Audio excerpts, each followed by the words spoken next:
Assalamualaikum warahmatullahi wabarakatuh. Perkenalkan, nama saya Teguh Alif Syaraf Akli. Saya mahasiswa dari Prodi Arsitektur Fakultas Teknik Universitas Pelita Bangsa. Di sini saya akan menjelaskan tentang tata cara pelaksanaan sistem plumbing sesuai dengan SNI nomor 03 7065 2005. Yang pertama adalah sistem plumbing adalah bagian yang tidak dapat dipisahkan dari bangunan gedung bertingkat.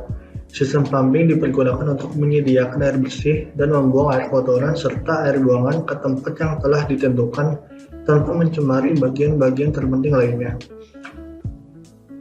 Dalam Standar Nasional Indonesia atau SNI mencakup sistem plumbing yang baru untuk air minum, air buangan, fan, dan air hujan pada bagian gedung sampai pipa persil. Sistem plumbing yang baru direncanakan untuk perubahan atau penambahan terhadap sistem plumbing pada gedung yang sudah dibangun sebelum SNI ini diberlakukan. Acuannya yaitu pada SNI nomor 03 7065 2005 tentang sistem plumbing. Konsep bencana yang harus diketahui adalah data dan informasi awal dari gedung yang akan dibangun dan juga data dan informasi akhir dari gedung tersebut. Berikut adalah apa saja data dan informasi awal dan data dan informasi akhir. Data dari konsep bencana didapat berulang ke tahap berikutnya yang dinamakan rencana dasar. Pada rencana dasar, pekerjaan utama meliputi penyusunan rencana dasar dan persiapan gambar dan dokumen. Dan di sini ada apa saja dalam penyusunan rencana dasar dan gambar yang harus disiapkan. Pada rencana pendahuluan meliputi perhitungan volume pipa dan gambar. Pada perhitungan meliputi perhitungan ukuran semua pipa cabang dan perhitungan laju aliran dalam pipa sesuai dengan perhitungan SNI nomor 036481 2000 tentang sistem plumbing. Kemudian gambar yang disiapkan sekurang-kurangnya meliputi diagram satu garis sistem air bersih, penyaluran air buangan, fan, dan air hujan. Kemudian gambar denah jaringan pipa utama, gambar denah ruang mesin, dan tandon dan ukuran. Lalu gambar detail potongan yang penting atau khusus. Dalam rencana pelaksanaan meliputi dokumen rencana detail pelaksanaan yang harus disiapkan, spesifikasi lengkap, dan persyaratan umum pelaksanaan. Istilah-istilah yang dipakai di SNI untuk air bersih dipakai istilah air minum, sistem air kotor dan air bekas disebut air buangan, tandan bawah atau ground tank disebut tangki air bawah, sedangkan untuk rooftop atau tandan atas disebut tangki air atas. Perencanaan sistem penyediaan kebutuhan air minum berupa kebutuhan air minum sehari diperkirakan dengan menggunakan nilai pemakaian air per hari per orang yang sesuai dengan penggunaan gedung yang direncanakan. Kebutuhan air dingin maupun air panas untuk setiap kali pemakaian pada jenis beberapa alat plumbing tercantum pada tabel 3 dan tabel 4. Kebutuhan air untuk peralatan dan mesin yang memerlukan penambahan air secara teratur dan terus-menerus harus diperhitungkan sendiri. Kebutuhan air untuk menjaga muka air kolam, baik untuk air mancur maupun untuk kolam renang harus dihitung dengan perkiraan kehilangan air karena penguapan dan pelimpahan. Kemudian di sini ada beberapa tabel pemakaian, diantaranya adalah pemakaian air di tabel 1 pemakaian air dingin minimum sesuai dengan penggunaan gedung, di tabel 2 pemakaian air panas minimum sesuai penggunaan gedung, air panas pada temperatur 60 derajat Celcius. Pada tabel 3 ada pemakaian air dingin pada alat plumbing. Lalu tabel 4 pemakaian air panas pada alat plumbing, air panas pada temperatur 60 derajat Celcius. Dan tabel 5 ada standar temperatur air panas sesuai jenis pemakaiannya. Sistem penyediaan air minum dapat dikelompokkan sebagai berikut. Yang pertama adalah sistem sambungan langsung, sistem dengan tangki air atas, dan sistem dengan tangki tekan. Lalu di sini ada ketentuan umum, sistem penyediaan air minum harus memenuhi ketentuan sebagai berikut. Pertama adalah tekanan air pada alat plumbing tercantum pada tabel 6 Kecepatan aliran dalam pipa minimal 0,9 dan maksimal 2 meter per detik. Kapasitas tangki air bawah diperhitungkan berdasarkan kebutuhan air per hari. Kapasitas tangki air atas diperhitungkan berdasarkan fluktuasi pemakaian air per hari. Pemanas air langsung atau instantaneous water heater harus ditentukan kapasitasnya berdasarkan kebutuhan maksimum alat plumbing. Lalu terakhir, pemanas air dengan tangki ditentukan kapasitas tangkinya agar mampu menyediakan kebutuhan air selama jangka waktu penggunaan air panas dalam alat plumbing yang dilayani. Dan kapasitas pemanasnya ditentukan untuk menaikkan temperatur air dalam tangki tersebut dalam waktu tidak lebih dari 3 jam. Dan di sini ada tabel 6 tentang tekanan minimum yang diperlukan pada alat plumbing. Kemudian pada jaringan pipa harus direncanakan sebagai berikut. Yang pertama, bagian pipa yang mendatar pada sistem pengaliran ke atas dan ke bawah dipasang dengan kemiringan sekitar 1/300. Lalu laju aliran air pada setiap bagian pipa harus ditentukan berdasarkan unit beban alat plumbing atau UBAP pada SNI 036481/2000. Sistem plumbing untuk masing-masing air dingin dan air panas yang tercantum pada tabel 5 dan grafik 5.1. Ukuran pipa untuk setiap bagian dari jaringan tersebut ditentukan berdasarkan kehilangan tekanan yang diizinkan atau menggunakan ekivalen tekanan pipa. Dan terakhir, pipa air panas balik dari ujung pipa utama kembali menuju tangki air panas harus ditentukan dengan ukuran untuk laju aliran minimum. Dan di sini ada tabel 7 mengenai unit beban alat plumbing. Dan ini ada di gambar 1 ada kurva perkiraan beban kebutuhan air untuk UBAP sampai dengan 240, dan di gambar 2 adalah kurva perkiraan beban kebutuhan air untuk UBAP sampai dengan 3000. Peralatan sistem penyediaan air minum diantaranya adalah tangki air bawah. Tangki air bawah harus direncanakan dengan kebutuhan sebagai berikut. Yang pertama adalah tangki air tidak merupakan bagian struktural dari bangunan tersebut, dan bila diletakkan di luar bangunan harus kedap dan tahan terhadap beban yang mempengaruhinya. Lalu tangki yang dipasang pada lantai terbawah yang berjarak dengan bak penampung air kotor atau air buangan harus tidak kurang dari 5 meter. Ruang bebas di sekeliling tangki untuk pemeriksaan dan perawatan di sebelah atas dinding dan di bawah dasar tangki harus minimal 60 cm. Lubang perawatan berdiameter minimal 60 cm dengan tutup lubang harus berada kira-kira 10 cm lebih tinggi dari permukaan plat tutup tangki, mempunyai kemiringan yang cukup.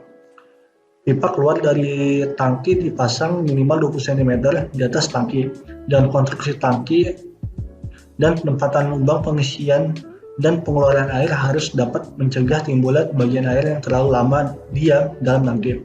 Lalu tangki air atas direncanakan pada ketinggian yang cukup untuk memberikan tekanan statik pada plumbing tertinggi di bangunan tersebut sesuai dengan persyaratan minimum yang tercantum pada tabel 5.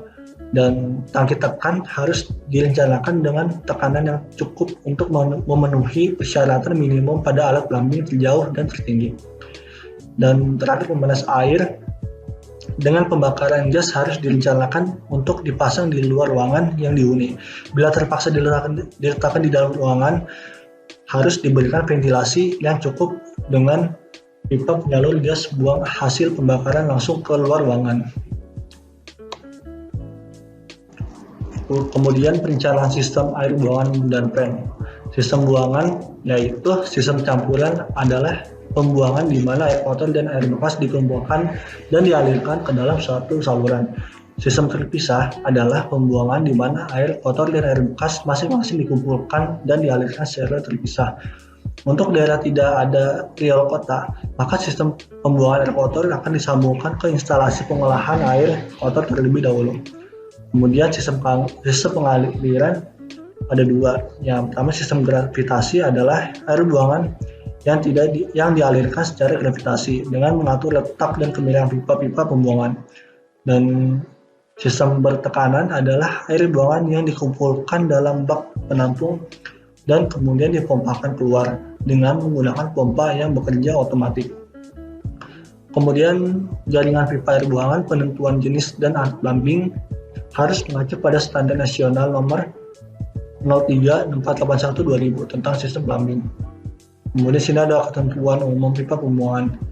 Di antaranya adalah ukuran minimum pipa cabang mendatar harus mempunyai ukuran minimal sama dengan diameter terbesar dari perangkap alat plumbing yang dilayaninya. Diameter perangkap dan pipa pengering alat plumbing yang tercantum pada tabel 7. Ukuran minimum pipa tegak harus mempunyai ukuran minimal sama dengan diameter terbesar cabang mendatar yang disambungkan ke pipa tegak tersebut. Lalu di sini terdapat tabel 8 tentang ukuran minimum pipa perangkap dan pengering pada alat plumbing. Kemudian penentuan nilai unit beban alat plumbing. Sistem pengalirannya yaitu nilai unit beban alat plumbing untuk berbagai jenis alat plumbing dapat dilihat pada tabel 8. Nilai UBAP yang tidak tercantum pada tabel 8 dapat diperkirakan nanti pada tabel 9.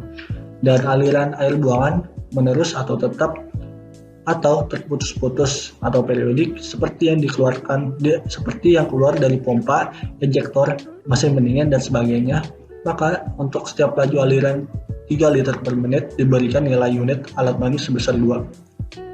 Lalu di sini ada penentuan ukuran pipa pembuangan. Ukuran pipa pembuangan ditentukan berdasarkan jumlah beban unit alat plumbing maksimum yang diizinkan untuk setiap diameter pipa sebagaimana dicantumkan pada dalam tabel 8. Dan ukuran pipa offset ditentukan sebagai berikut. Yang pertama, pipa offset 45 derajat atau kurang. Terhadap garis tegak ditentukan ukuran seperti menentukan ukuran pipa tegak. Dan pipa offset lebih dari 45 derajat ukurannya seperti untuk pipa pembuangan gedung. Bagian pipa tegak di atas offset harus ditentukan ukurannya seperti pipa tegak biasa berdasarkan jumlah beban unit alat plumbing di atas offset tersebut. Kemudian di sini ada tabel 9 tentang unit beban alat plumbing untuk air buangan. Lalu tabel 10 tentang beban maksimum yang diizinkan untuk perpipaan air buangan dinyatakan dalam unit beban alat plumbing. Dan di sini juga ada ketentuan umum sistem fan dan penentuan ukuran pipa fan. Lalu di sini ada perencanaan sistem pembuangan air hujan. Ada 2. Yang pertama adalah penentuan ukuran pipa fan. Yang diantaranya gedung harus mempunyai perlengkapan drainase untuk menyalurkan air hujan dari atap dan halaman atau perkarangan dengan pengerasan di dalam persil ke saluran air. Dan kedua yaitu perencanaan pipa, kemiringan, dan perubahan arah.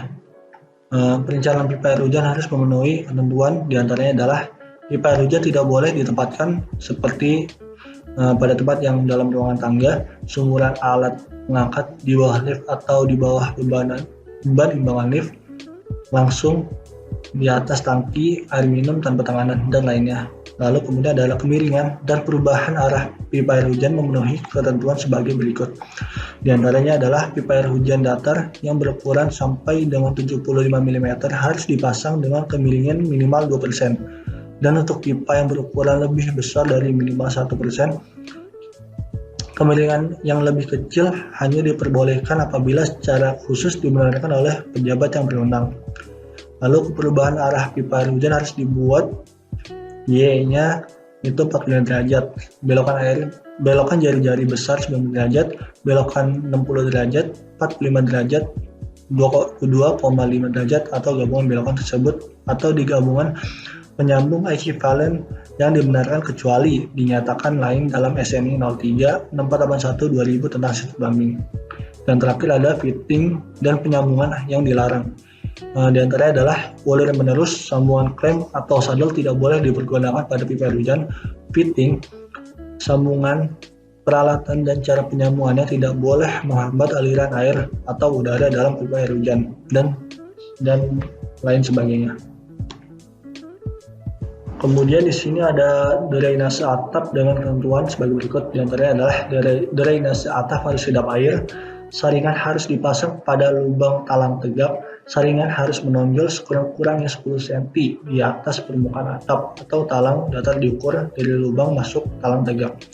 Jumlah luas lubang saringan tidak boleh lebih kecil dari 1,5 kali luas penampang talang tegak. Saringan pada drainase atap atau geladak tempat menjemur, geladak parkir, atau tempat sejenis itu yang dipelihara teratur dapat digunakan jenis saringan rata yang dipasang rata dengan permukaan geladak. Untuk jenis saringan itu jumlah luas lubangnya tidak boleh kurang dari 2 kali luas penampang talang tegak. Dan di sini ada contoh gambarnya juga. Lalu berikutnya adalah perangkap pada saluran pembuangan air hujan.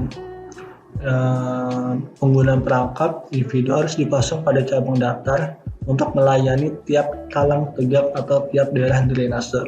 Bila talang tegak dan saluran pembuangan air hujan disambungkan pada drainase gedung gabungan atau saluran pembuangan gedung gabungan, sebuah perangkap tunggal harus dipasang pada pipa utama pembuangan air hujan sebelum disambungkan dengan pipa drainase gedung gabungan, saluran pembuangan gedung gabungan atau saluran pembuangan umum gabungan. Kemudian di sini ada ukuran jaringan drainase, pembuangan air hujan gedung dan cabang-cabang mendatarnya, drainase tanah bawah, pipa tegak air hujan, dan talang atap. Dan di sini ada tabel 12 tentang beban maksimum yang diizinkan untuk talang atap dalam meter persegi luas atap. Yang terakhir ada perencanaan jaringan pembuangan campuran.